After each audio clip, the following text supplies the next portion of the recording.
Copwatch, policing the police every single day.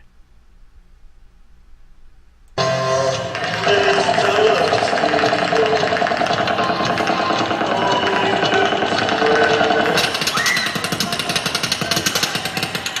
refused to believe it was a shooting until it just kept going and going, and then Jason Aldean left the stage, and then everybody started fleeing, and we started fleeing.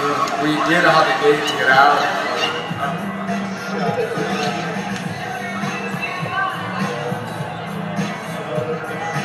It sounded like just a firework, something that you think normally happens in Vegas, and then it just started going pop, pop, pop, pop, pop, pop, pop, pop. Boom, boom, boom, boom, boom. And it kept going, even after we left, it just kept going and going. It was insane.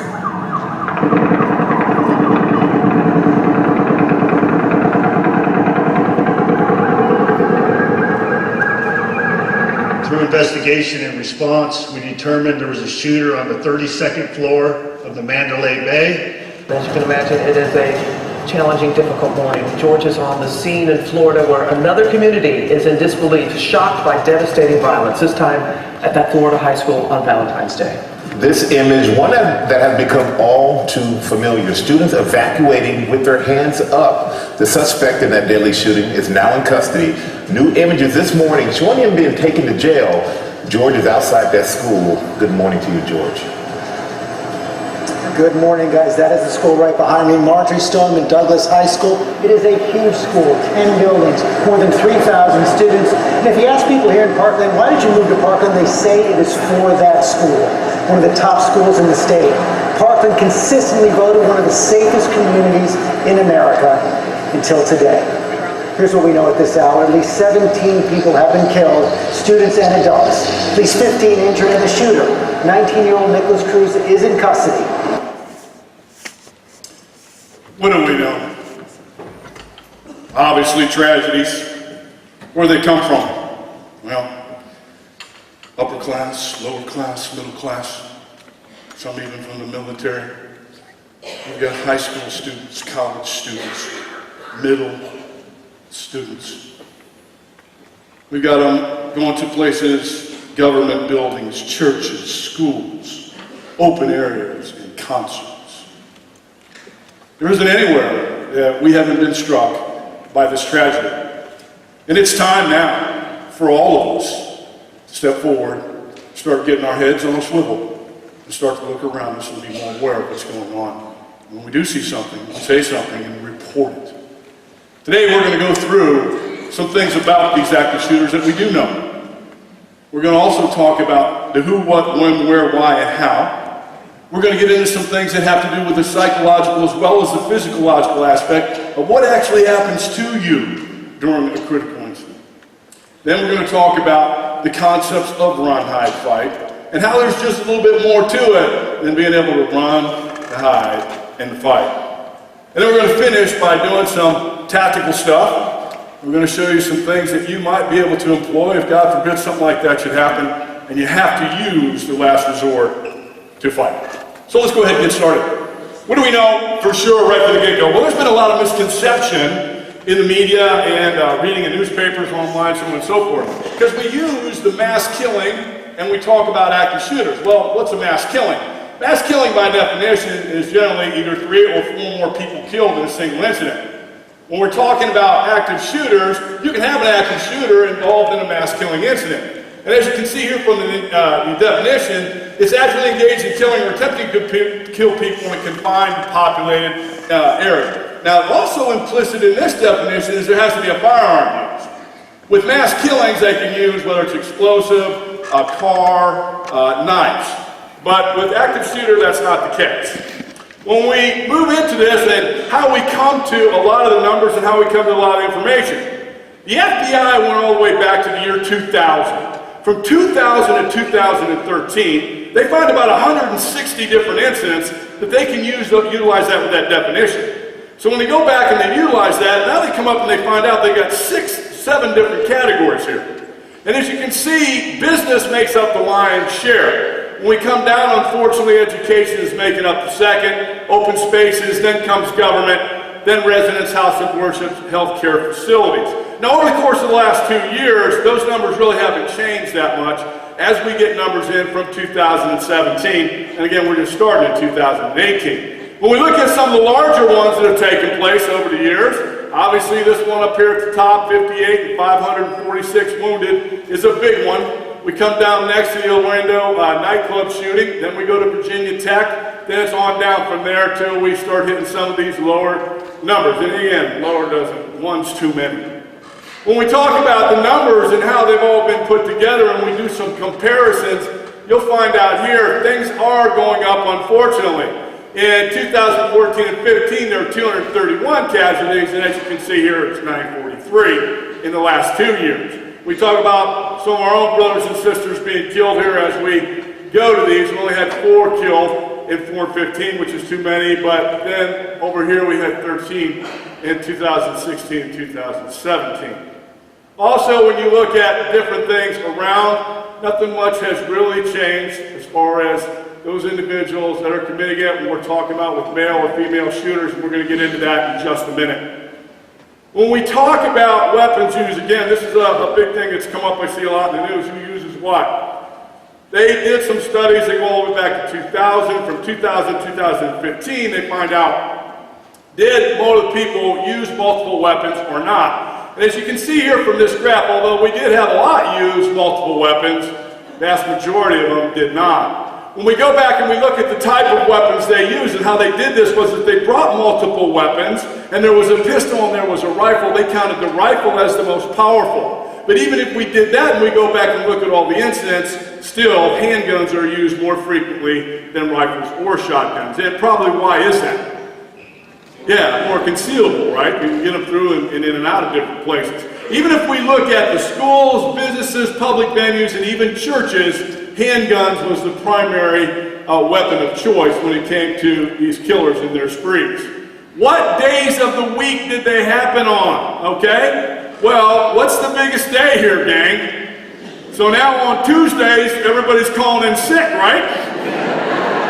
Nobody's going to work on Tuesdays. No, the deal here is that they're happening every single day of the week. And if we go through all the other 6 locations, we'll find out the same thing, even in houses of worship. It does not matter. They're happening every single day of the week. When we look at the time of the day and throughout the days of the week throughout the year, it's all throughout the entire year. And the time frames we have on this, most of them, or over half, took place between 7 and 3. But yet, here's other statistic, is that half the violence ended within 5 minutes from when the first shot was fired.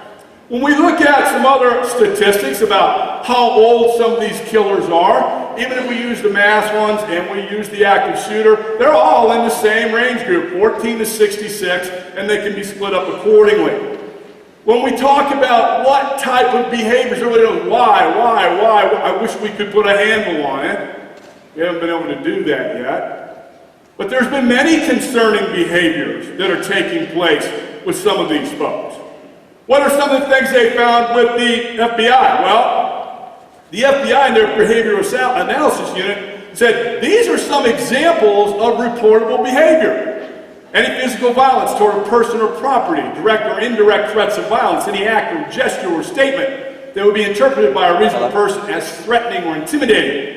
Unusual or bizarre behavior that would cause a reasonable person to fear injury or harm due to its nature or severity, such as stalking, erratic, bizarre behavior suggestive of mental disturbance or substance abuse, and then any statements and behaviors indicating suicidality. So, let me ask you, somebody comes up to you and they got a piece of paper and they got a notebook and they're writing different things down and they say, hey man, this is a copy of the Columbine Massacre. I was thinking if we set a couple of these things up, what do you think of this?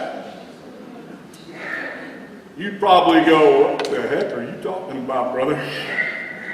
And then you would probably report it, right? You would think. Be surprised how many people don't. Even in the school shootings, we know right now that 80 to 90% of these people that are committing these crimes have told other folks about the crime they were about to commit. But nobody said anything. In some of the instances with some of these killers, whether it's mass or not, they have made statements with regards to some of the things they were about to do. And some people said nothing. Why is that? Well, there's a lot of different reasons. Now, if I'm a friend with you and I've known you for a long time and I've seen this behavior over and over and over again, that's just griff. No big deal. Until the griff goes off. Microphone check, 1, 2, 3. So we do have to report certain things. And as you can see here, 6, 7, 8. we're pretty specific about it. Check. And we're going to get into the stalking thing and this domestic disturbance here in just a minute. When we talk about some of the characteristics of these active shooters, active shooters are likely to engage in more than one target. They may target particular individuals. They may be intent on killing as many people or randomly choose as people as possible. And they often make detailed plans for the attack. We know that they're often better armed than we are. They usually have some familiarity with the chosen location. In some situations, they choose the location for tactical advantages as higher protected locations. In other words, they have remained mobile. Well, this right here is an actual diagram from Mr. Holmes' diary. This is only one of 4 pages that he had diagram of the Colorado shooting in the Aurora theaters. Let me tell you a little bit about this. Mr. Holmes goes into the theater to buy a ticket just like you or I would. He buys that ticket, goes inside and has a seat. After he has a seat, the movie starts. After the movie starts, he walks over, props open a side door, and goes back and sits down. Now let me ask you guys something. You're watching a movie and you see some yahoo get up and go ahead and open up the side door. What would you be thinking? Something, right? How many of you actually would have seen it? We're going to talk about that in just a minute. In either case, after the movie starts, he walks right outside it. And guess what's parked right outside that door? His car. He goes outside, dons all his black stuff, his mask and everything, comes walking back in through that door, gets in the bag, and now starts lobbing smoke bombs out into the audience before he starts shooting. As you can see here on his notes, he talks about it. Hey, the movie theater, this is good. It's isolated, proximate-able, it's large. What better place than this entertainment facility, he writes.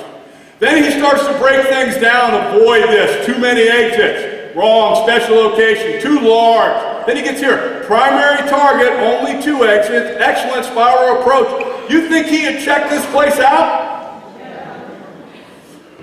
There were 3 more pages that he had in a huge notebook, but there were 3 more pages attached. He even had the time it took for law enforcement to arrive should they call. 3 to 5 minutes he had written down. Right? When we talk about Paddock shooting at the casino there, well, what kind of tactical advantage did this guy know he had? He's all the way up here on the 32nd floor. He's shooting down. It's nighttime, so he's got serious cover, but this whole thing is lit up. Can you imagine seeing 10,000 held phones? Because everybody's got their phones on. Everybody wants to see whatever. He has got a lit candle root right down there just looking down there. Then he's got it masked because the music's playing and went pop, pop, pop, pop, pop, pop, pop, pop, pop. Nobody can really hear anything until all of a sudden they see people lying around. They'll be learning just exactly. Oh, he had a great tactical advantage and he knew it. Active shooter situation. We look at the church shooters. What's going on? I study church shooters a lot. And looking at some of these, the vast majority of them, believe it or not, they all park by the front entrance. Yeah. And then they come through the front doors. People that have done it. Now, why is that? Well, the reason is because obviously most of us, we're going to church. It's a very welcoming place. We feel, hey, we're going in there. It's a Sunday, Saturday, whatever the heck it might be. Everything's going to be okay. They know that. The other part of this is bad, is that notice how the entrance is, and notice how everybody's sitting. You're facing me just like you are now. They're facing the same way. This actually is kind of like what happened there in Sutherland, Texas. That place was not that big. And you'll notice here on each side, there are walls, and the rows go right into the walls. When that killer came through that door, he was able to shoot everybody. They couldn't get out one way or the other. He walks right down the aisle, turns around, reloads, starts shooting again on his way back before he walks out front. 1,600 people have actually registered. The same thing happened with Brooke. Brooke goes down to that church there in South Carolina. He had been there on 2 different occasions. Walked through the same darn door, he was at 100. Then he goes in there and sits at the same darn pew, reads the same darn Bible passages with the same pastor that he shot and killed on the day of the event.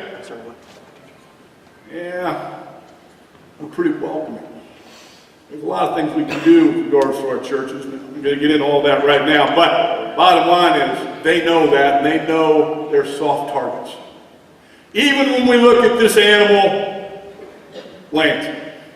Now this guy, boy, he's another case altogether. This guy we know would take walks to Sandy Hook from his house. He'd walk up there, he knew exactly how to get there, what was around the school. As if that wasn't enough, we know for a fact he was pulling up their website to look and see what was on it.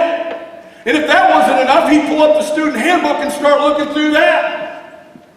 And you guys know as well as I do, all the information you can find on any one of those websites. He was more than prepared when he went on that killing spree that day. God rest all their souls. Active shooter's intent is usually an expression of hatred. Now, this becomes an issue for us, which meant we had to change our tactics because 9 times out of 10, there is no negotiation with these folks. When it happens, we have to go and neutralize that particular threat. And we're going to talk about how we do that in just a few.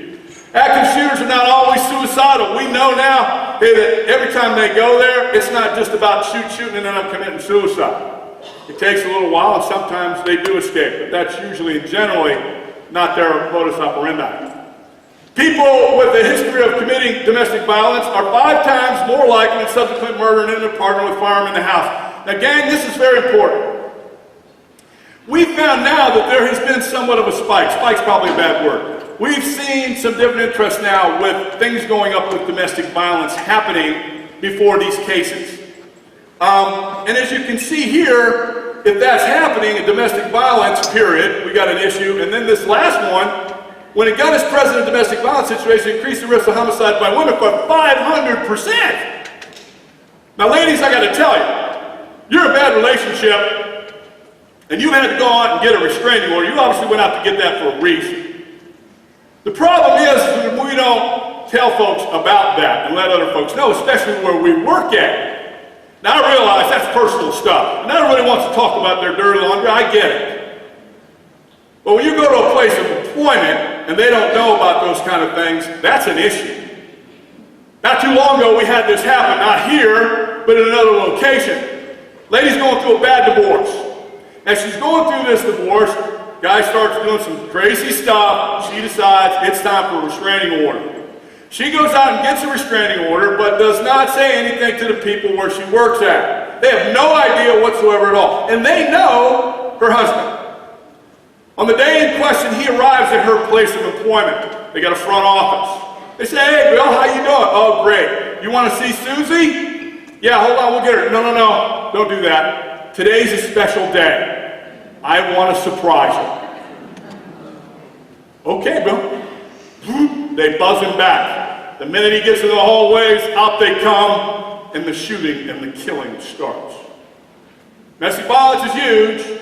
We have to think about that. Folks, if you're in one of those kind of relationships and you've got a restraining order, you need to let some folks know about it. How much so has it cost? Well, if we just take the mass shooting from 2017 alone, and we look at the numbers here, you can see people had criminal charges beyond traffic violations, 20 out of the 28 incidents. When we look at domestic violence charges, actually there were 9, even though that wasn't filed. There was 9 out of the 20. That's pretty big. When we also look at here some of the health symptoms that some of these people were exhibiting, that's also pretty big. But again, I wanted to hit on the domestic violence portion of it. So that leads me to say to you, who will be the first responders? If I'm not standing in a room where you're at and this active killer is there, or I don't have one of my brothers and sisters in law enforcement that's standing right there when he has that gun and is about to do that killing, we're not going to be the first responders. Who's it going to be? You. What you do in those first crucial seconds is going to make all the difference in the world. Seconds matter. Let's talk about what we see and what we don't see and how seconds matter. This is Mr. Seaton. This happened in 2016. We all go to the mall, okay? We park our cars, we go in, we don't think nothing of it. This animal, when he parked his car, and by the way, he had made statements he was going to do this, he goes and parks and then goes into the Chuck E. Cheese's. What do you think he's trying to do with them, right? So now he decides, for whatever reason, this is not going to be a good place for me to go. Gets back in his car, moves around to the front of Macy's, gets out of his car, opens up the back, and gets out a rifle. Now he's walking into the front entrance of Macy's. Okay, what would you do if you saw a guy walking with a rifle into the mall? You would think, right?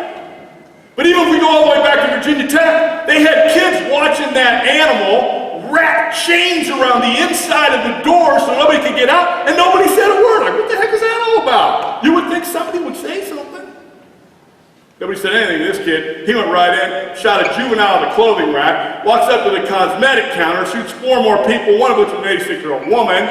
Then he goes ahead and lays the thing down and walks back out like nothing ever even happened. What didn't we see? What aren't we seeing? Well, let's talk about what we're not seeing. This is an actual event.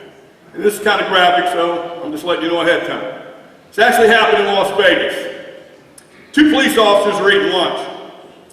While they're eating lunch, these 2 animals, a husband and wife, which is an anomaly. It's unusual for this to take place like that. More often than not, active shooters are male and they're acting alone.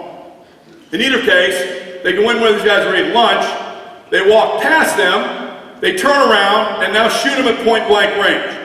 Now get this. After they shoot them, they get this piece of paper out, they draw these swastikas, put them down on their backs, and then shoot them again. Now they take their guns. After they take their guns, they walk around the side of the building into the Walmart. Now when they walk into the Walmart, and I'm going to point it out to you, you'll be able to see, plain as day. These guys got these handguns in their hands like this. They're going to walk past no less 12 to 15 people. They're going to look right at them, and nobody sees any guns whatsoever at all. You're also going to know, I'm going to point out to you, this guy's carrying a knapsack, and I'm telling you, man, this thing is huge. Like, I know you return stuff to Walmart, but my God, you're not bringing stuff back like that. The wife has got this big, huge knapsack laid down around her. I'm like, what the heck is that all about? People not even thinking anything about it. What do you think they're carrying in there, right? So now they get inside. As they get inside, this guy yells something about the revolution that's going to happen. And of course, people are at the counter, they just turn around and look at him. Oh yeah, another day at Walmart, you know, here we go. And they do nothing. And then all of a sudden the gun comes out and a round goes off. Now the poopy pants starts, okay? People are going to start running around. I'll show up to you, they're running everywhere. They have no idea where the heck they're going to go. In the midst of all this, we add to it. There's a good Samaritan there, and he's got a CCF permit. He's carrying a gun. Now gang, I can't emphasize this enough to you. If you don't have any kind of training in hunting humans, you better back away from that game, because it's not going to be good. Even some of our most trained SWAT personnel who get in gunfights often end up shot. We're talking about some serious training. So if that was one of the things you're thinking about, you might want to think about that one again, because you're going to see what happens to this guy. So let's go ahead and go watch it, and I'll point some things out to you.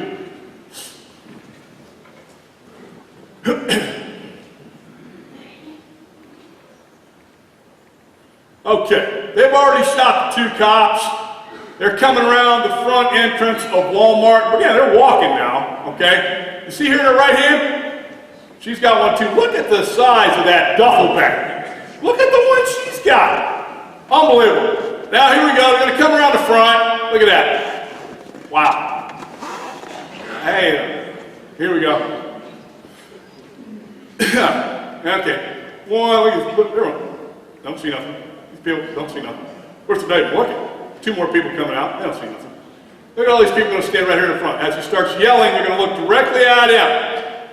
They don't see nothing. She comes in. He's still yelling. They're still looking. They don't see nothing. But now the Good Samaritan hears the shot. Once he hears the shot, see him right here? I'm going to go save the day. God love you, brother, but it didn't work out. He's going to come down this aisle, but he takes hhis eyes off of Jared and his wife. When he takes his eye off, he catches him back again, and now sees Jared heading down one of the aisles. He thinks he's got Jared, so he steps into the aisle, takes his eye off the wife. The wife raises her gun and shoots him twice in the back of the head. Kills him instantly. Down he goes.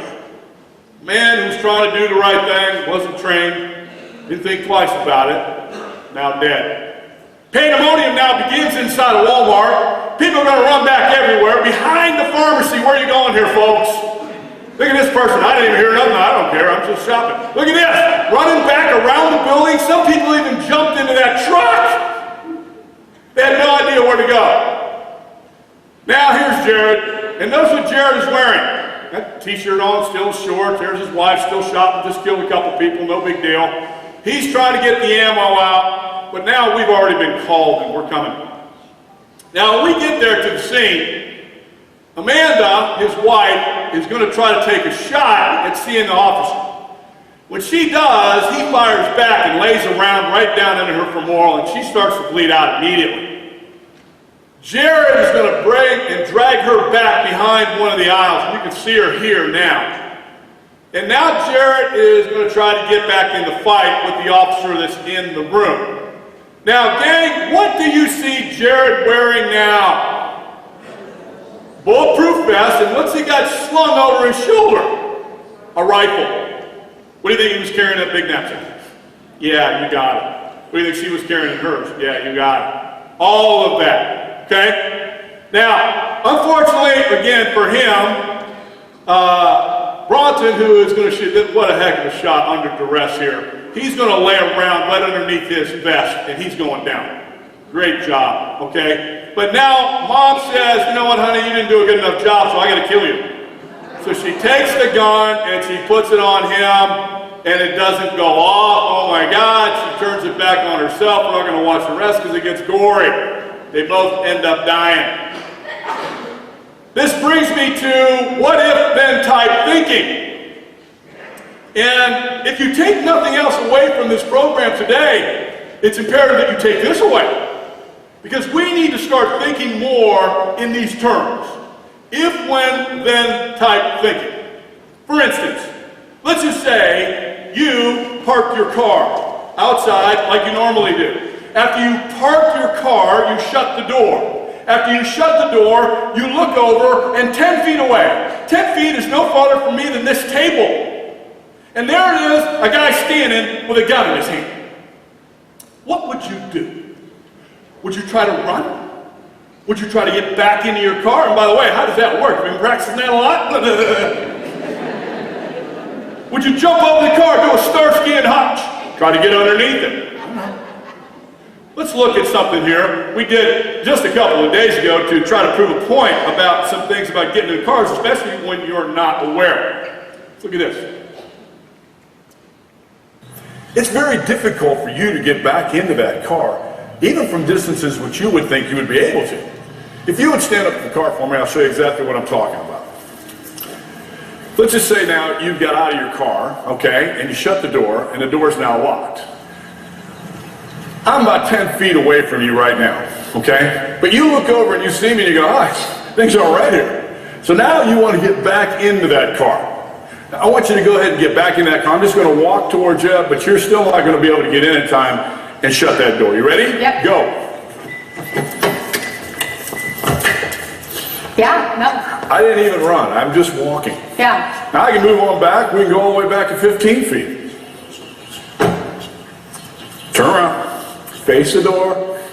All right, you ready? Yep. Go. I can go all the way back here to almost 20 feet, and it would still be very difficult for you to get back into that car. Because I think my initial reaction would be to try to get back in the car. I don't know that I can outrun a gunman or even a man like you. So, let's go take that scenario once again. Let's just say, though, you just parked your car. And now before getting out of your vehicle, you look around and you see me standing here. Are you getting out of your car? No. Probably not. No. Okay, so How easy is it to get back in your car? You know, I go all the way back to 22 feet and still not run. You have no idea that I'm there. I start walking up and forget it. Even if you look and see me and you know I'm coming, forget it. It's a long way. Let's carry on with that. You go to where you work. You go in that day, and you go through the same doors you always go in. And you guys know how that is, especially ladies, you know. You get out of the car, you got the coffee, the purse, you know, we're walking in the phones, right? And somebody's opening, right? And all of a sudden you get inside and you hear this screaming and yelling. And as you hear the screaming and the yelling, you know, it's that. You take a little better look, and as you look, there's a guy shouting and being really belligerent about killing people and doing this and that, and you see that there's a gun on his hip. And you go, that ain't no cop. So I suppose at that point you're going to back out, right? You're going to drop everything you've got in your hands and you're going back out the same way you came in. And then you're going to call somebody. Who are you going to call? Who are you going to alert? Do you have that number in your phone? And by the way, have you ever practiced picking up your phone and calling it when you're really nervous? Did a little study one time. I took people from 15 to 75. I said, listen, I'm going to jack your heart rate up. I want you to put your phone either in your pocket or in your purse. When I tell you to, I want you to get it out. I did it. First time out, how many people do you think were able to get that phone either out of their purse or out of their pocket and not drop it? How many? None. Second time, how many? None. Third time out, got a woman that was able to do it, 75-year-old lady, go figure. Bottom line is, our studies have shown us, if you've never thought about those kind of things before, if they happen more often than not, you will freeze. You don't have to look far. You go in the media, look at the one that just happened last year at Fort Lauderdale at the airport. Guy gets off the plane, goes back in his baggage, gets the gun, now starts shooting in the terminal, right? We got actual film footage, people dropping their suitcases and trying to get down behind that. When in fact there were walls, there were pillars, there were big huge things that could get around, and they didn't even move. So what would you do? We'll get back to that. Let's just say you go to the grocery store. We're all going to the grocery store. You park your car. After you park your car, you get out, you grab the cart, you're going in. You're heading down one of the aisles, and all of a sudden, bang, bang, shots go off. Uh-oh. Now I would imagine at that point you're letting the cart loose, right? Hopefully you're not with your loved ones, your grandchildren, your nieces, your nephews, somebody that may have seen a wheelchair on crutches. Hopefully it's just you. And now it hits. It starts. Okay. It came from. No, it came from. No, it came from. No, it's back. There's an exit. No, there's an exit back there. Ah! You jump on one of the shelves, pull up the Rice Krispies, and hope everything's going to be okay. What would you do? Forget that one. Let's just say you're going home. It's the end of the day. You're driving down your street where you live. You're about 4 driveways away from pulling in and ending your day. As you're driving down that street, you look over, and there's a guy walking with a rifle down the sidewalk in the same direction you're going. What would you do? Would you stop? Reverse? And bang it around? Okay, you practice that a lot, right? If you're in traffic and somebody's ahead of you or somebody's behind you or somebody's on the other side, how's that going to work even if you're paying attention? Would you go past him and hopefully he doesn't see me, I'm not looking at him?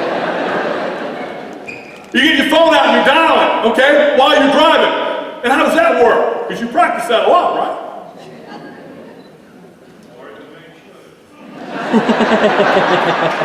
Bingo. So what does happen to you, gang, involved in a critical incident? Unfortunately, something I do know about. In my career, I've been shot at 5 times, twice at point-blank range, and stabbed twice. By the grace of God, I stand before you here today. One, no, please, many more that paid the ultimate price that haven't been me. First thing is your heart rate is going to rise to over 200 beats a minute. How many of you operate at 200 beats a minute?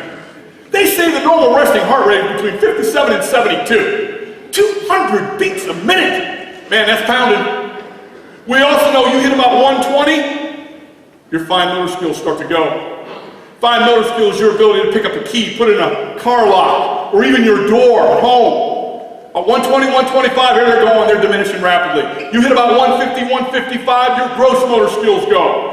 Gross motor skills, your ability to jump up and down or even run. Now you hit 160, 165, and they have diminished rapidly to almost the point they're gone, unless, of course, you practice there. We know now it takes at least 3,000 to 5,000 repetitions at game speed before something goes, clicks. For us, that translates, boom. I've got to draw that firearm, get it out of that letter 3,000 to 5,000 times. That's just to get it out. Forget about getting on target. So by the way, next time you hear, I don't know why they didn't shoot him in the leg. Now you know why.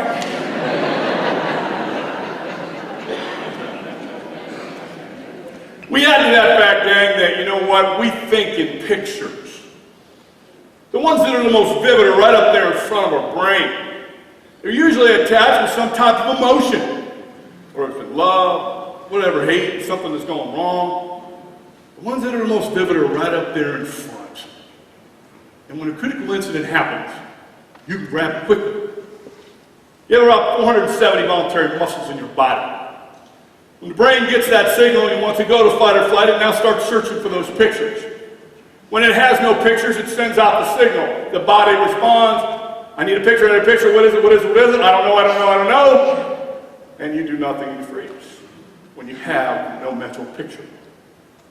The other thing that works against us is that we're creatures of habit. You will do the same thing every single day until somebody throws a wrench into that program. Now, I don't know about you, but my morning routine is generally the same. I get up out of the same side of the bed that I've always gotten out of, I don't know how many years. And now here we go. Out, dog, let's go. Here, coffee pot is on. Come back, dog's back in. Here we go. Coffee got clothes are on. Honey, gotta go. Out the door I go, get in my car, and I'm probably passing the same cars you pass every single day. When's the last time any one of us really walked up to our curtains, pulled them open, looked outside? Hey, honey, was that dead body out there last night? I don't remember. We don't do that.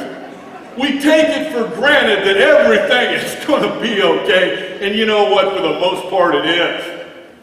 We live in a pretty darn safe county. However, it can happen anywhere. And because it can happen anywhere, we have to know those things that I just talked about and how we can overcome those things. And what if it is one great way to do that? Now, if we look at some of the emergency training that's happened over the years to help people avoid some type of problems, especially chaos, well, we go back to the 9/11. Now, I don't know if any of you people know anybody that was involved in that, related to any folks, God rest all their souls. But we do know that almost 20% of those folks after the first tower got hit returned back to their offices. There were 2 additional exits in those buildings. Whether or not they couldn't got down, I don't know. But we also know, again, like I said, they did some type of emergency training. What is the training they do? What is the training you all do? What type of emergency training have you all done? Fire training, right? And get away, by the way, from the word drill. Drill is nothing but grab time, okay? How does the fire drill work? Hey, we're having a drill today. Oh, okay. Fire? Yeah, okay. Big, big. All right, come on, let's go. What are you doing? No, get your stuff later. Come on. No. For God's sake, no, come on. Oh, yeah, I forgot my stuff too. Jeez. Is that really how that would go in a fire? And then we commit the biggest sin of all. We go out the same doors we always go out. Nobody ever contests it. You come down the stairs, you go, oh, yes, the door I normally go out. You're out. What if somebody was standing at that door? No. You can't come in this way. Turn around. Get out of my way, man.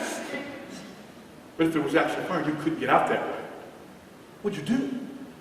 You thought about that? Contingency plan B? That's huge. It's huge. So when we talk about thinking what if, and again, you can what if yourself to death. God love my children. My wife, who is a homicide detective, and still working too, okay, 25 plus years. I'm 35 plus. My father was a retired chief, so you imagine my kids were getting at both barrels 24/7. God love it. And we would play the what if game 24/7. It got to be such a real game. I'm not telling you to do that, okay? But what I am saying is, what if those things you know are taking place on a daily basis?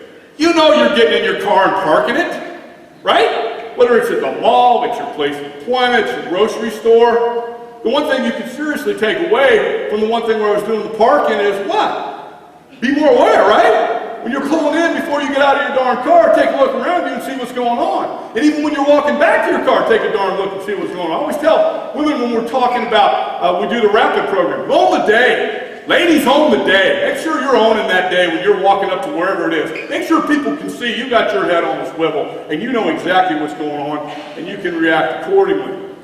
So if you start doing some of those kind of things, it will be what we consider to be a trained response. You know, you're still going to get anxious. There's no way around that. But you can start to recall some things. Your brain is hardwired and it's pre-programmed to do that. It wants to direct you. But if you have no picture, it can't lead you anywhere. So now it starts to recall some of that information. It sets in motion either plan 1, plan 2, or plan 3, or parts of plan 1, and that causes you to commit to the action and respond. Respond, respond, respond. That's what we want. If you don't do that, you don't start thinking that way, you get the untrained response. You sure are going to panic. It's going to hit disbelief, then it's going to hit denial. This really isn't happening to me. And then it's going to hit helplessness. If I just stay right where I'm at, everything's going to be okay. It won't. It will not. It will not. All right, no shit. How do we alert people? What do you say, and how do you keep track of people during an incident? Well, alerting folks is big. If you're in a building, am I using an intercom system? I don't know. Do you even have one? And if you do have one, does it work? And if you do have it and it doesn't work, do you know how to operate it? What about something on your computer? I've got a panic button. Oh yeah, when's the last time you pushed it? Well, I've never pushed it. Well, how do you know where it goes? I don't. Well, who's going to come? I don't know. Has anybody ever told you how to operate it? They just said push the button. That's not good information. You need to find out. If you don't have something on a computer and you don't have something on an intercom, do you have some type of walkie-talkies that you're communicating with? Or do you have some type of thing on your phones, an app that you're communicating with? Do you have something that somebody is saying at some point? How are you getting the message? It doesn't matter whether you're in a business, you're at home, talking to your other loved ones. What are you doing? How are you alerting folks? And if you do need to alert somebody, you have those numbers readily available to you.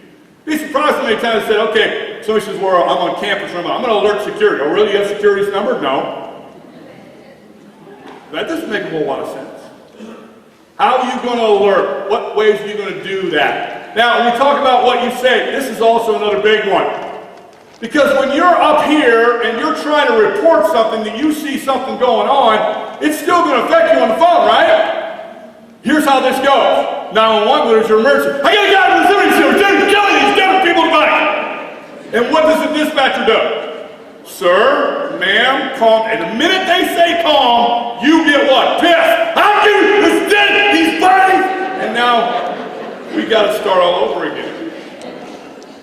So we got to know what we're going to say and how we're going to say it, because that's huge, especially under those circumstances.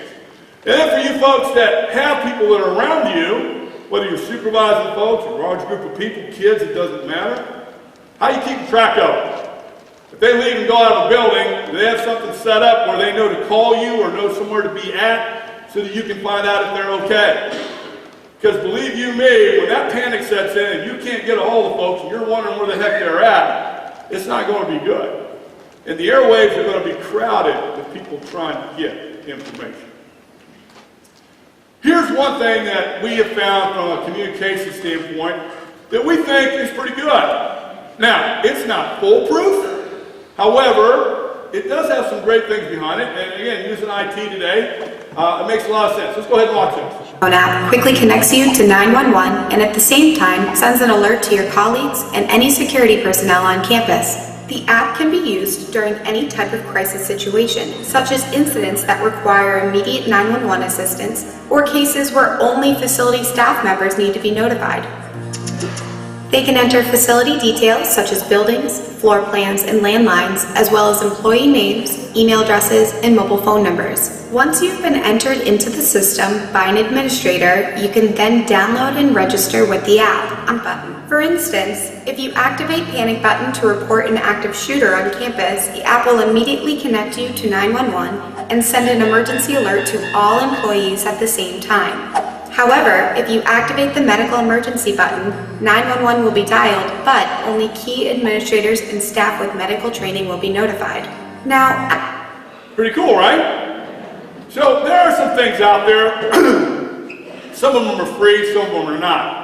Now, when we talk about the concept of run, hide, fight, that's not just as easy as running or just so hiding or I'm going to fight. There's a lot more to it. We're going to break into that. The thing I want to point out here is that seconds are going to matter to you if, God forbid, something like this should happen.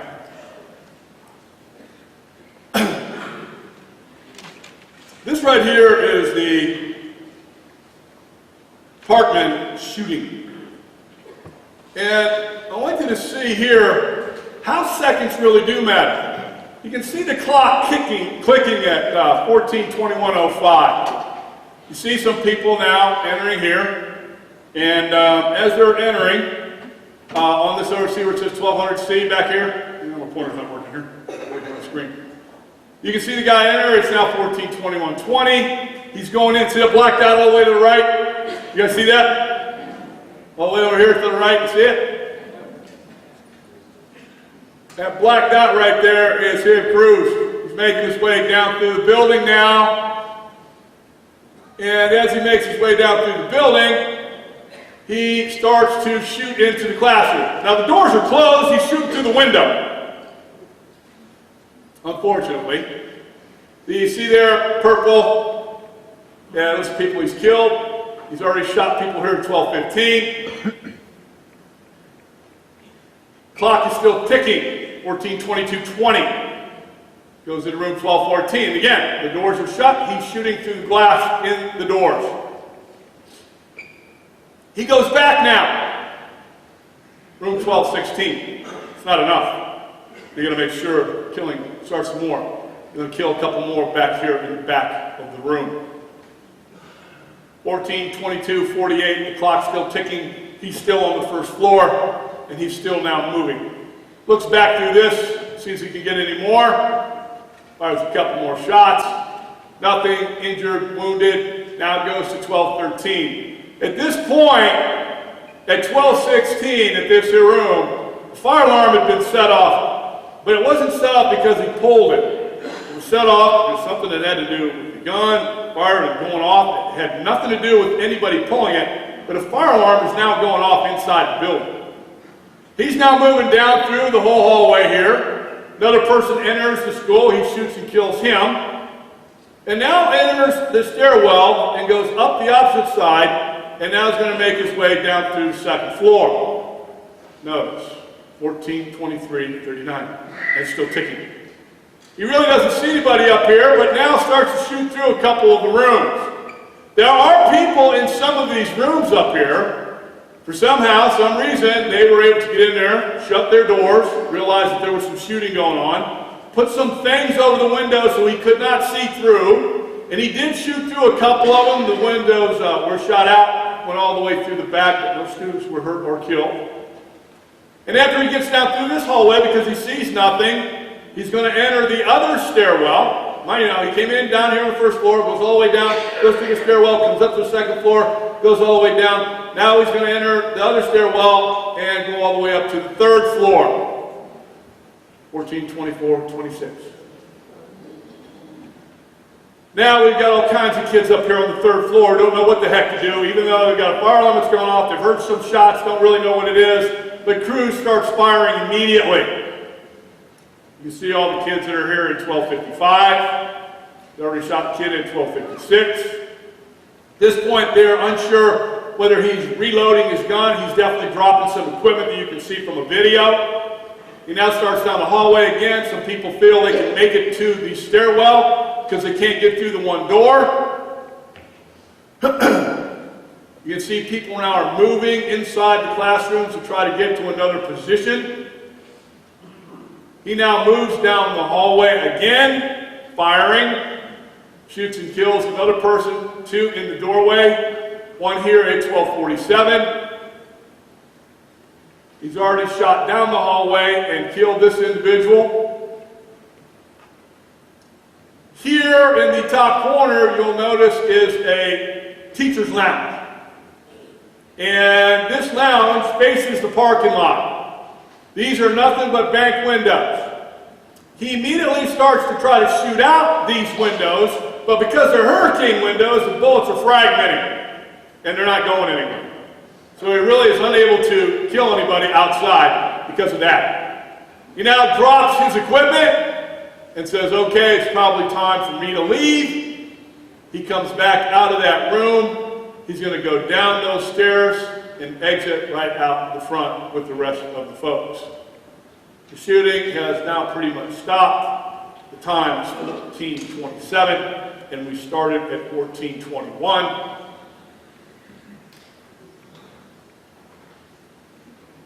Do seconds matter? Yeah. The other thing is you got to consider, even with a handgun, it's a semi-automatic handgun. I got a 45. So when I pull this thing out and I pull my finger back, as many times as I pull my finger back, that thing's going to go off. So you do the math, okay? Here I go. 1, 2, 3, 4, 5, 6, 7, 8, 9, 10, 11, 12, 13. 1, 2, 3, 4, 5, 6. I've just fired, what, 36 rounds? 26 rounds in less than 5 seconds. So seconds matter. All right, so let's talk about now, with that being the case, on run, hide, fight, how we're going to run. Do you have an escape plan? Is it safe for you to run? Have you taken the time to look around the building or the location you're at and assess the possible escape routes? If you're working in a building, you should know the building. That's all there is to it. If you're working whatever building you're in, you should know it.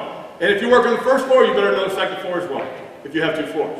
You need to know where the exits are, you need to know if they're open, you need to be able to get through them, so on and so forth. And where you would go. If you're outside in a different venue, whether it be the parking lot, a concert, a restaurant, or even a grocery store. What's some of the things you think you got to think about if you're going to run away? Well, the first thing is it safe to run? Because it's not safe to run, why would you run to begin with? If I'm standing right here and the gunman's right there at that wall, and me thinking, there's an exit right there, if I can just get past him, it'll be okay, that's probably not the best idea. Now maybe you got to run this way, maybe that is a better idea. Because hitting a moving target is definitely hard to do. The other thing you got to think about is what's your capability. If you got a bad back, bad leg, bad ankle, you're on crutches, running is probably out. Unless you're a great walker. I've seen some people who can do it too, by the way, all right? So you got to think about that. If you can't run, you don't really have a plan, you know, is it really going to be the safest option? The other thing is I need to be thinking about every time I get out of my car, go into one of these locations, where is it going to be good for me to run to? You know, even in this venue right here, even though you're well protected, there are a lot of people around here with guns on right now, so it would be not a good idea for somebody to come in here and try to do something stupid. But if that wasn't the case, then you had an exit. Well, you can see all the exits that are lit up here, where people could go. You can see too, if you had to run or you had to move around, which way would probably be best for you to go. But some of you are looking around right now, yeah, I just started noticing an exit. I guarantee you right now, every time you go to another place, you're going to be looking for exits. Even if you go to a restaurant, you're going to be looking for exits. One of the things I used to tell my kids all the time, when you go to a restaurant, I want you to excuse yourself from the table, get up, and I want you to go back to where the restrooms are. And on your way back to the restrooms, I want you to see where the kitchens are at. And on your way back, as you're looking to these, notice if the doors are open in or out, if there's more than one exit or entrance there, what the windows look like in the bathrooms if you have to use them, what kind of locks are on the doors, so on and so forth. I also want you to figure out, too, while you're in there, whether the tables can come up or are they solid and they're planted in the ground. Every time. Every single time. That's pretty good information, right? Now, the same thing holds true if you're going to a concert. Well, if it's an outdoor concert, things are pretty wide open. But you need to know, where are the fence lines at? Are they running down here and they're back behind everything, or is it open? Is there just only one way that people are coming in and out? And what type of fence is it? Are there cars parked in and around there? Could I use those cars for cover? Are there other things in and around that area that I could use for cover? Can I run in any direction or find cover in any direction? Those are some things I'd want to think about. The same thing would hold true if I'm in a grocery store. A lot of grocery stores are set up differently these days. Obviously, you start heading down one of them aisles that just run and run and run, man, you're going to make it. So, you know, if I'm heading down and I'm towards the end of one and I know I can break to another corner, well, that's probably a better idea. And then one of the exits are there. Most everybody knows there's exits in the back, but where are all the exits that are in the front? And what could you use to your advantage? Same thing with a parking lot. You park too close to a car and you can't get in or out. That's not good for you if you've got to run. If you're back in or you're parked into the front ways, that makes all the difference in the world when you have to run. If they're parked at angles and there's a building way over here, that makes all the difference if you have to run. So you need to think about those kind of things before I start to engage in employing running. The other thing is, we tell people, run away from the gunfire. Now you would think that's just common sense, right? But I can't tell you how many people, bang, bang. Did you hear that? Yeah, I did too. Come on, let's check that out. Bruder, what the hell are you thinking? That ain't making a lot of sense. Now let me tell you why. Let's just say you got a gun in your hand, and it's pointed directly at me. Your finger's on the trigger. I got a gun in my hand, but it's at my side, and my finger's on the trigger. Now I'm going to raise this gun up and shoot you 10 out of 10 times before you'll ever get around on it. I'm going to prove my point right now. When you see me move my hand, I want y'all to yell, bang. You ready? Bang. Let's try it again. You're slow on the draw. You got that darn thing pointed right at me. Your finger's right on the trigger, for goodness sake. Here we go. Bang. Can't do it, can you? It's impossible, so now let me just point something else out to you. You go running around the corner and see what the hell's up, and the guy's already got the gun out. He's decided he's already going to start his killing spree, or all he has been killing, and you're there. He pulls the trigger. You are not getting out of the way of a bullet that's traveling 12 to 1,500 feet a second, unless there's a great creator Houdini. Don't go running to check that out. The other thing is, too, we tell you, you got to think about if you're impaired, you're in a wheelchair, you're on crutches, you need to think about that stuff way before you go anywhere. That's all there is to it. Now, I tell you, I worked with one of the blind schools in North Fort Myers. We're constantly going over stuff with the blind with regards to having to evacuate, you know, because obviously you can't see, that's a whole different picture, right? A whole different thing, a set of circumstances altogether. So we're constantly talking about those things and what are your capabilities. Now, I don't know what yours are, but you certainly do. So you need to take those into consideration whenever you decide that running would probably be a good option for you. The last thing we point out here on run is we say, hey, listen, get others to go with you if you can, but don't wait. Well, that's easier said than done too, isn't it? We've been working together for the last 5 years. And all of a sudden one day, I come to work and my brother here is on crutches. And normally if we had to exit, you know, we had to go a little ways, maybe down some stairs, and we both could make it. All of a sudden something happens one day while we're working and he's on crutches. And I'm looking at the stairs and I'm thinking, I can make it down there. I can go right now. I don't know if my buddy can make it. I look over at him. I love you, bro, but I'm going, okay? You're not going to do that. You're not going to do it. So you got to think about that too. If somebody doesn't want to go, what are you going to do? An actual film footage of a lady who was watching an incident take place on the first floor. She knew the people were coming up to the second floor. She could see them on the video monitor. She told the lady that she was working with, come on, honey, we got to go. We can get out and take the stairwell. They'll never see us. She heads down the stairwell, figuring that the lady was with her. She turns around and realizes she's not. So she goes back up the stairs to get her. The woman's cowered behind one of the counters. She says, honey, come on, get up. If we go now, we still can make it. She goes, I can't. Lady decided to stay there with her.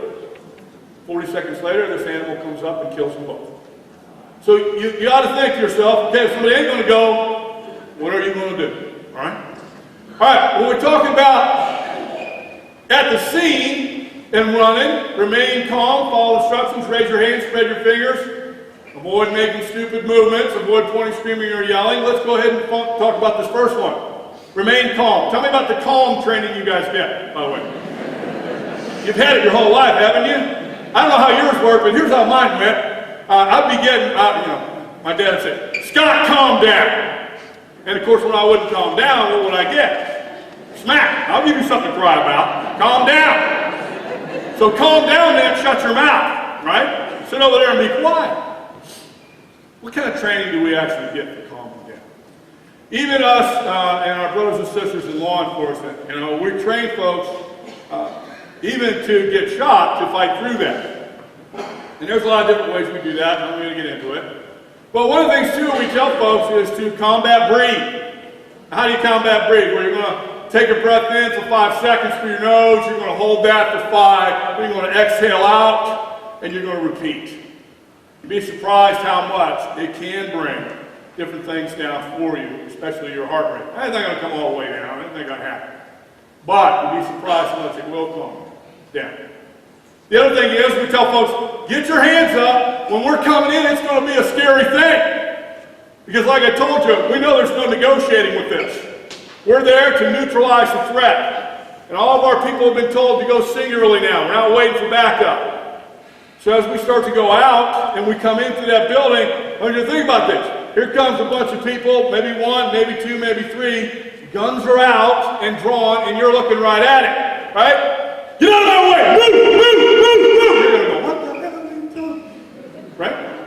So those things are going to be kind of scary to you too. So the other thing we tell folks is make sure you get your hands up.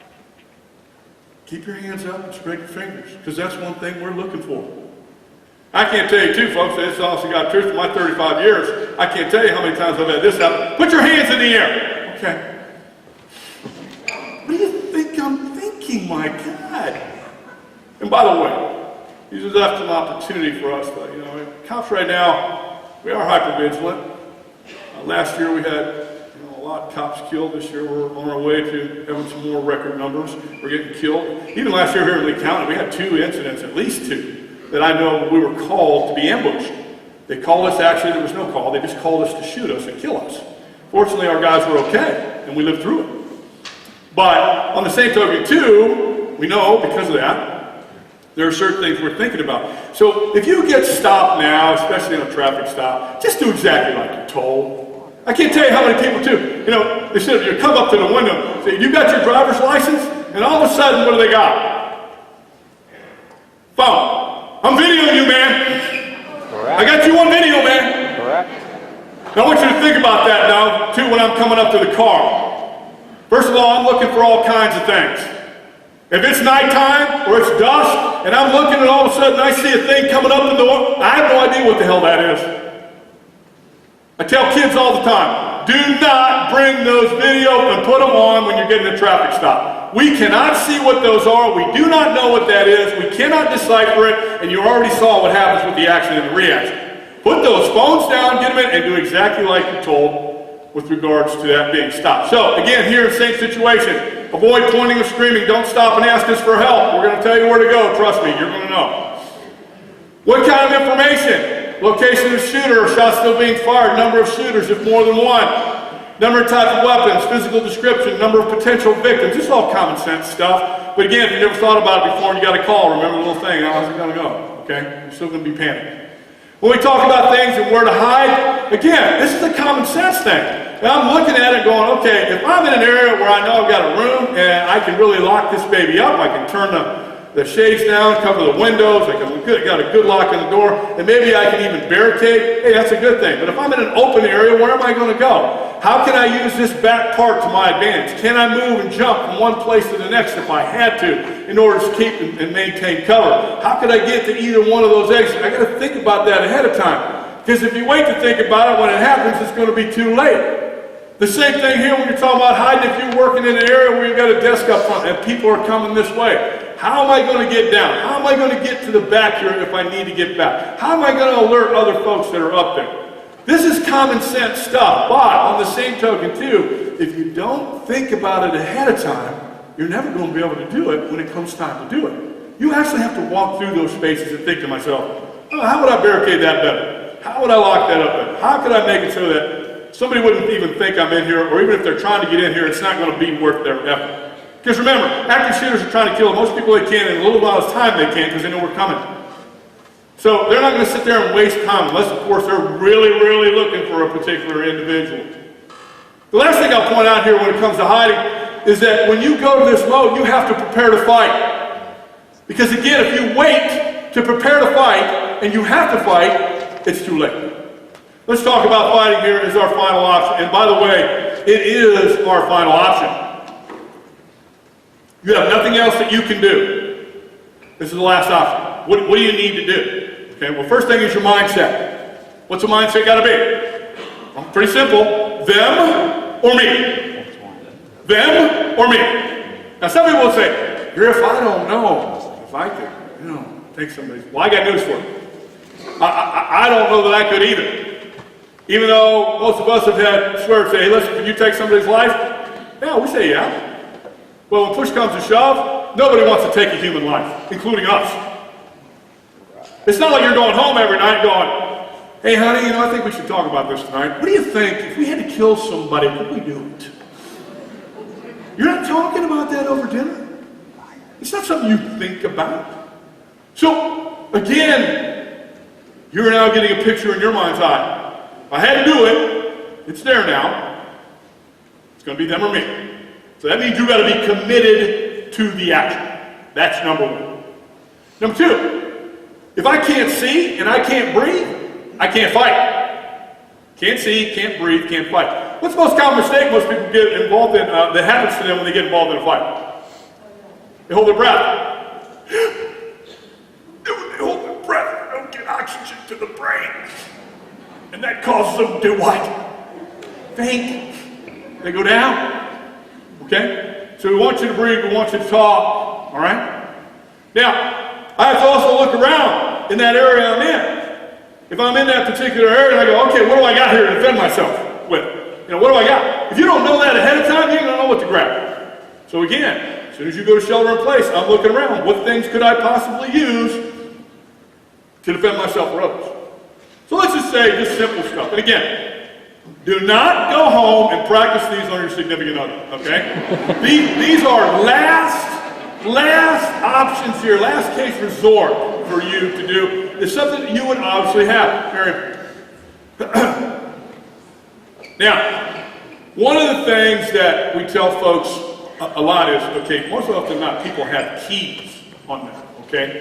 So when you have your keys, how have you been told to hold them, right? Put them between your fingers, right? Whoever told you that, don't do it, okay? That is the worst thing you could do. And the reason for that is, if you hit somebody with your keys like this, they're coming back against your fist in this area. They're going to hurt you more than it hurts anybody else. It's probably just going to piss the guy off, okay? So it's going to hurt. So don't do it like that. How you got to do it is you're going to take the key and you're going to put it on the pad of your fingers just like this. You're going to pack the rest of those keys in your hand. Now, for you that are carrying the jailer's keys, you've got every key on there and then the nice little doodad that's hanging down there.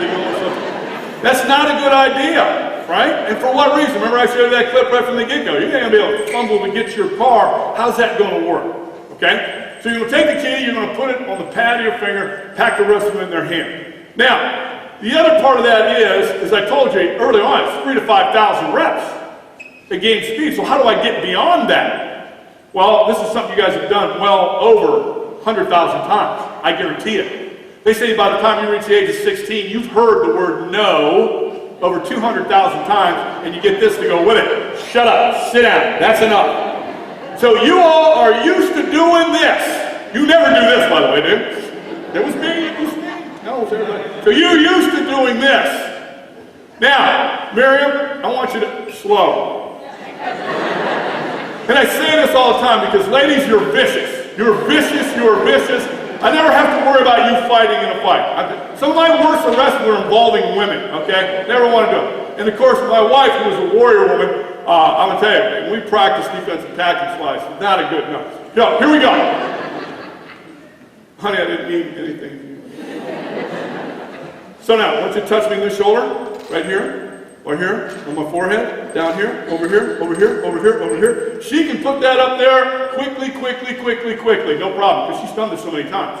And she's got an aiming point. Now, when she brings it up, again, can't see, can't breathe, she's got to go, boom, right through my head and right through my face. It takes 1/4 of an inch to damage a retina. That's all. Now, she might not hit it, but all she does is keep poking, keep poking, keep poking. Now, if you're not committed, though, and she does this, hey, you need to stop it, you need to stop it. That's not going to work. As many times as she can, right? Now, she doesn't like that option. Pull it up again. All she got to do is turn the key. Now what's she got? Across my face, across my neck, across my arm. Somebody coming up to grab her while she's getting in her car. All she's doing is turning that key. Boom. If she wants to swipe it back across my face, she can go ahead and do that, right? No problem.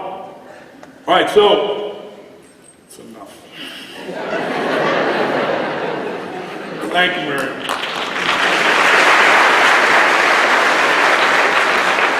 All I got's a pen. That's all I got.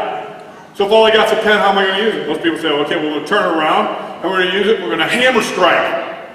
Gang, you're not going to do that with pen.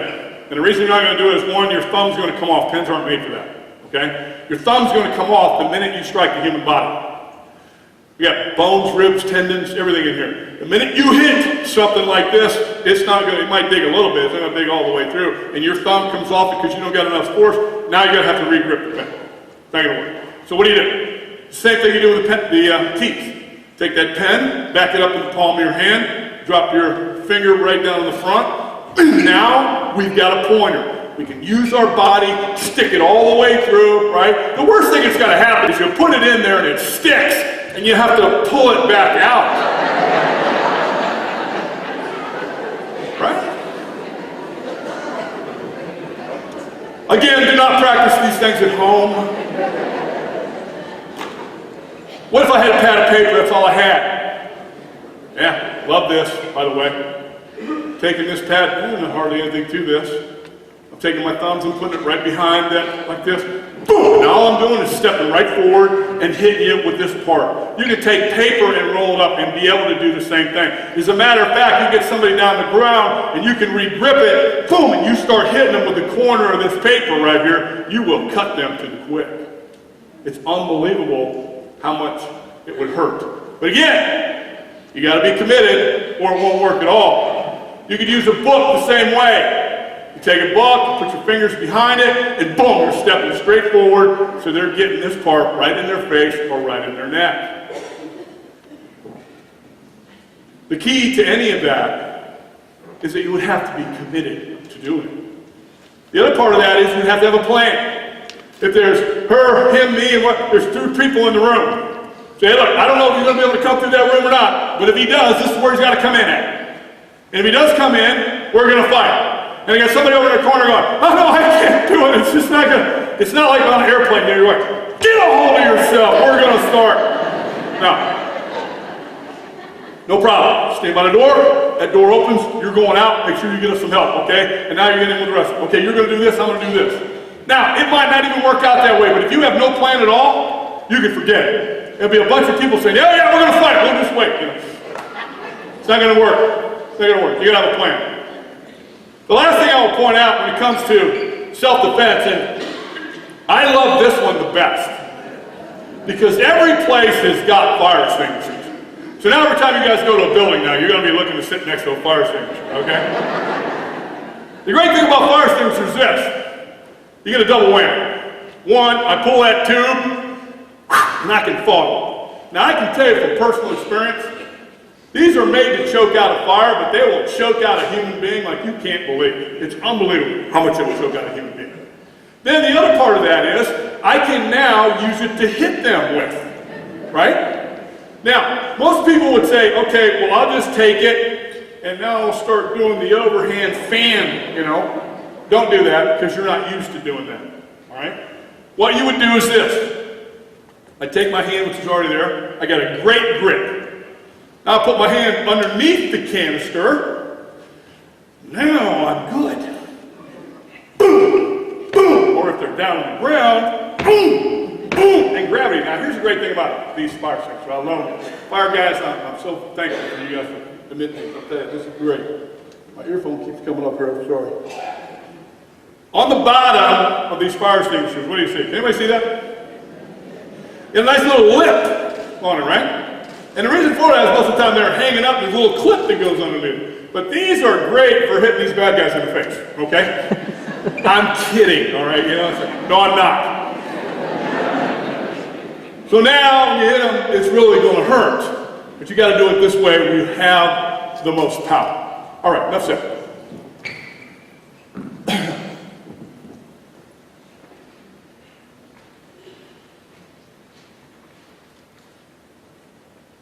Couple things on the human resource thing that we want to cover. One, if you're running a plant or anywhere of some type of business, we want to make sure that when you do terminations, you've got a protocol, make sure you're going through them. Obviously, those are some bad times for people, and they're going to lose money and lose a lot of things. Emotions are going to be really running high. So make sure you're following your protocols, and if they need to be headed up again and done better, well then obviously do that. We're talking about procedures for handling threats over the phone. Hey, you tell Janice I'll be down there at 3 and everybody's dead. There's no Janice that works here. You hang up the phone. Well, you know what? You might not know anybody there that works by the name of Janice. She goes by another name. Or he just thinks Janice works there, and that's good enough for him. We've already had that happen. So you need to make sure you're reporting it. Move away from the mindset that things are just another drill. What's the word we're going to be using from here on out? Training. Training, training, training, training, training.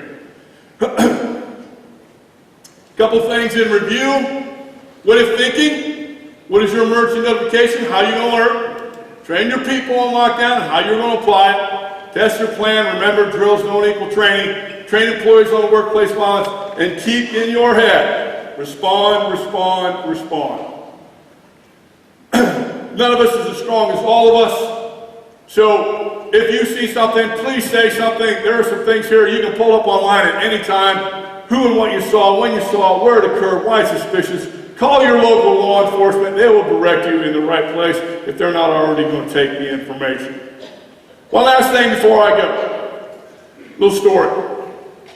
My father, God rest his soul, the best man I ever knew. Loved my dad, honored him, was my role model. Dad was telling me a story when he worked one evening on Christmas Eve. We lived in Ohio at the time, snow was coming down. Dad said he was driving around, and as he saw the snow coming down, he was looking through different windows, and he could see people still dressing up their trees, maybe hanging some lights. Starts to pull the fiddle out, oh, poor, pitiful me. Here I am working another holiday without my children, without my family. And about that time, a call comes out over the radio. The creator, he takes care of cops. And he's called to go to another area in a part of town that they never go to. And it was an elderly section. And Dad responded down there. And when he goes down there in response there, he's met by an old lady at the door. And this elderly female comes to the door and she said, oh, thank you for coming. She reaches through the door and grabs my father's hands. Now, I don't know if you know this or not, but cops usually, we don't like to be touched, okay, until we tell you to, all right? But whatever, it doesn't matter if you're 8 or 80. Dad said he didn't feel anything about that. He just felt like, you know, he should step inside. And the minute he stepped inside, and please, I don't want to offend anybody now, he said he could tell that these folks had been there for some time. He noticed that he's looking at the sofas and they've got the plastic around the cushions. You remember that? They got the old Afghans that looked like they had been done by hand in quite some time ago, over the couches and over the other furniture. You got these nice little doilies that have been made to put on the mantle. All these older pictures. Dad said it was clear they had been there for quite some time. She now has my father by the hand, and she walks him around the hallway into another room. And as she gets into this room, he notices an old man that's laying in what seems to be a hospital bed. He's got tubes running down through his nose. He can see the oxygen tank, a bunch of pill bottles laying next to on top of the dresser. He doesn't understand because most of the time we get called to locations like this, it's after the fact. Somebody has passed away and we're helping him do whatever. Dad said he starts to look around the room and he first looks up and notices that there's a picture there sitting on one of the dressers. And he looks a little closer and he notices that it's a guy wearing a police hat with these big old breeches on. Kind of they used to wear when they rode motorcycles. Starts looking around the room some more and he sees some more of these pictures. These guys standing up there next to the old police bikes, next to some of these old Harleys, and all these police hats. And Dad starts to figure out the guy that's laying in this bed was an old motorcycle cop. Dad's looking down at him. You can see that he's ash-colored. And according to my father, he said he was near death. He's looking at him some more, and all of a sudden the old man opens up his eyes. And he looks up at my father and can see him there in full uniform. His hand immediately comes up from behind the sheet. My dad said he didn't know what happened, but he just automatically grabbed it. So now he's holding the old man's hand. He's looking at the old man directly in the eye. The old man winks at him as to say, thanks for being here. His eyes close. His arm goes limp. He lets go of my father's hand. My father saw his chest rise one last time, and he knew he died. Put his arm down, pulled the sheet back, looked over at the old woman, and he said, ma'am, I'm sorry, he's gone. The woman never cried. Matter of fact, my dad said she smiled. She was happy. My dad was kind of taken back, and he started to walk towards the exit of the room there where the doors were. And he turned back to the old woman. And he said, ma'am, I'm sorry, I just don't understand. The lady walked up to my father, grabbed his hand again, and said, oh, honey, I knew. He wanted another one of his own to take him home. Gang, you matter. You matter to us, and you matter to each other. And unless we can come together on stuff like this, we're always going to be at a negative balance. Take what I've taught you today with you and tell others. Bring them all around until all 750,000 people in this county start to practice the very things I'm talking about. Let us make Lee County the safest county in the state of Florida. Thank you very much.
Hey, Sheriff, we have a question about why your office, your intelligence division, is investigating private citizens for criminal investigation that happen to be activists that are overseeing your department. Why would you have your intelligence division investigate private citizens? We have done...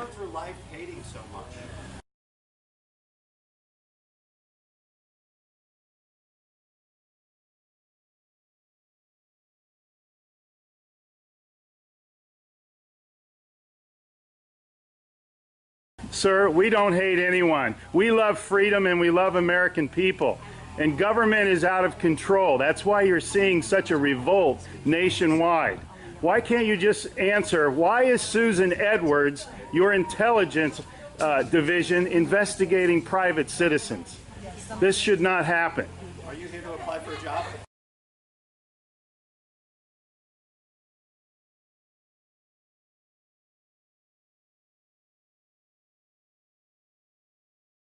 Possibly I might be applying for a job, but that's irrelevant to my question. Why would you ask that question? Well, enjoy the fair.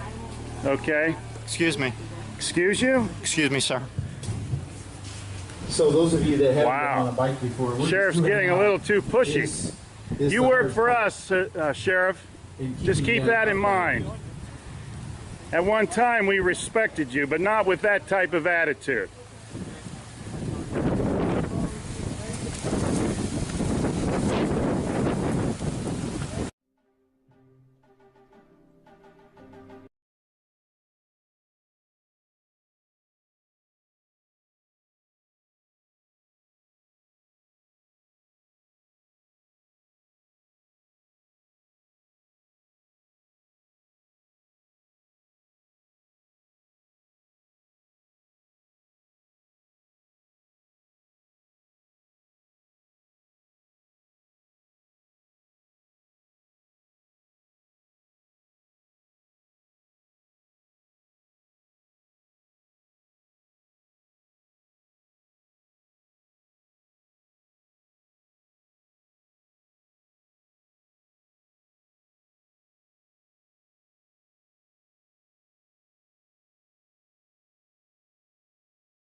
Hey Charlotte County, this is Charlotte County Copwatch, and I just wanted you to know that I am using this stuff under fair use.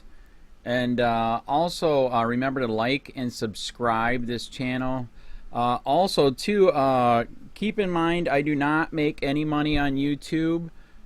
This is 5 hours work a day, you know, fighting for freedom. And you can donate with PayPal and Patreon. I just want you to think about this. If everybody gives to PayPal and Patreon, Patreon is every month. Actually, PayPal you can do every month. I have 12,000 subscribers. If everybody gives, I can quit my regular job and go full-time investigations on Charlotte County and possibly even more and beyond. So just keep that in mind. If everybody helps out, I can go full-time doing this. Thanks.